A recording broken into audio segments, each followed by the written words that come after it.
this is the third part of the integer review based off of the Kahoot game that we played in class.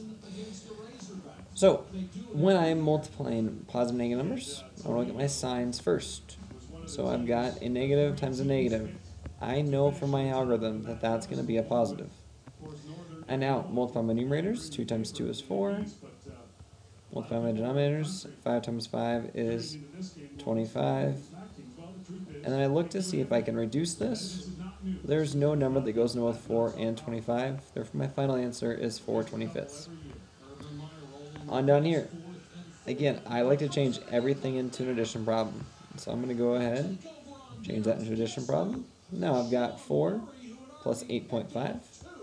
That gives me 12.5. And then plus that negative 3 over here that I haven't touched yet, so I have to bring it on down.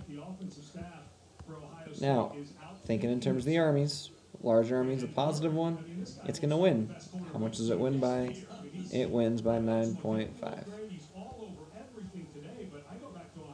This sign right here, again, is absolute value, so it's the distance from 0.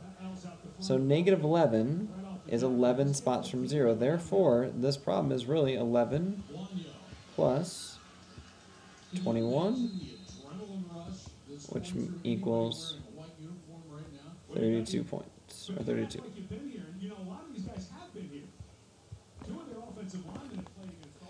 For this next one, we're going to deal with PEMDAS. Next couple, we are going to deal with PEMDAS. So, I'm going to deal with my parentheses. I don't have anything inside my parentheses I can do. So I'm going to deal with my exponents. The square of negative 3 is negative 3 times 3. And negative times, times a negative 3. And negative times a negative is a positive. I'm going to go ahead, I'm going to rewrite the rest of my problem so I don't lose any of it. So now I've got 4 minus 9 plus 4 times 5. Multiplication comes next. 4 times 5 is 20. Rewrite the rest of my problem so I don't lose it. With addition and subtraction, I want to work left to right. So I'm going to go 4 minus 9 is negative 5 plus 20 is 15.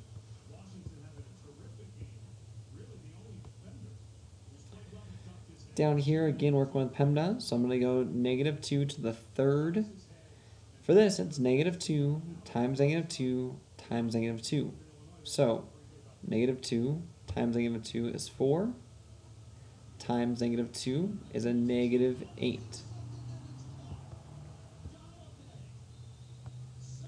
And then rewrite the rest of my problem.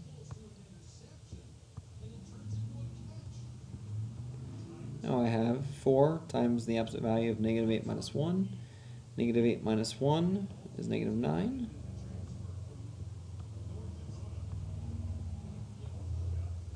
And now I have 4 times the absolute value of negative 9. Well, the absolute value of negative 9 is 9. Therefore, it's just 4 times 9, which is 36. Down here, when I'm adding and subtracting with my fractions, I need to find a common denominator. I know that 2 and 4 both go into 4. Therefore, I'm going to rewrite my problem.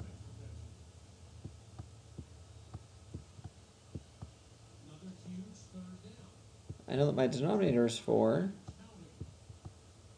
Figure out how I got there. 2 times 2 is 2. Therefore, to the top, 1 times 2 is 2.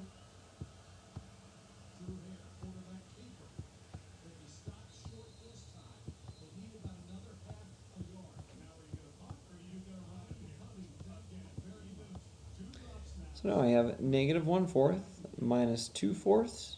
If you've picked up on it yet, you know we're going to be going to the left. If not, change it to an addition sign. And I have negative 1/4 plus negative 2/4. So I have a negative 3/4. They're on the same army. They're going to team up. Divided by negative 4/7.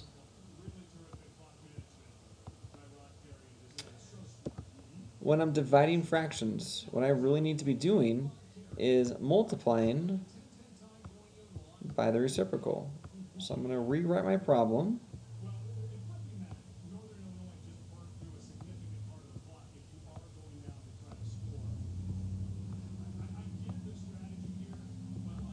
Now, I want to look at my signs. I have negative times negative. It's going to be a positive number. Numerators times numerator is 21. Denominator times denominator is 16. And then we're going to reduce this to be 1 and 5/16.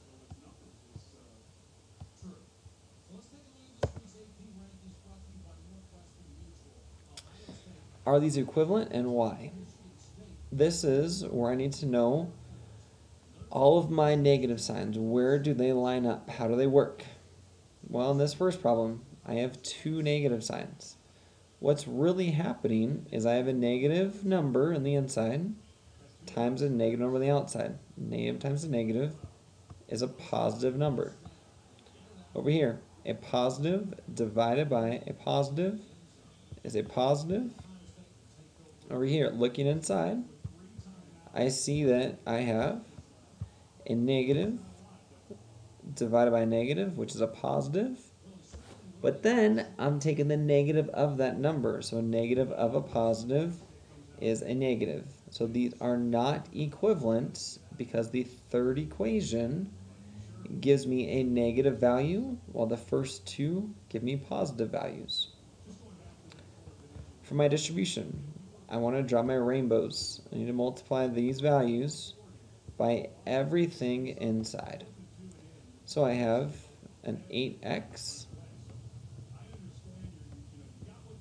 plus, here's the tricky part, x times x is really x squared,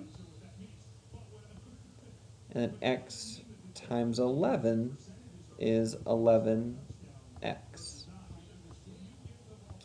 Notice how I kept my addition to be my first one and my subtraction to be my second symbol. This is the proficient answer. To get the advanced answer, I want to combine these terms, these x's. I cannot combine this x squared. I can only combine the x's. So I see that I have 8x and a minus 11x, which tells me that I'm going to have x squared minus 3x. How I got that, how I knew to subtract, and I had a negative 3, was I really had 8x plus a negative 11x. The negative 11 wins over the 8, so it's a negative 3. I could have also said it's x squared plus a negative 3x. Either response is going to give you that advanced on that question. Moving on down, I need to distribute this entire number inside here. So 8x times 10, 8 times 10 is 80, therefore I have 80x minus, and then 8x times y gives me an 8xy. Again, because this is a subtraction, I keep my subtraction.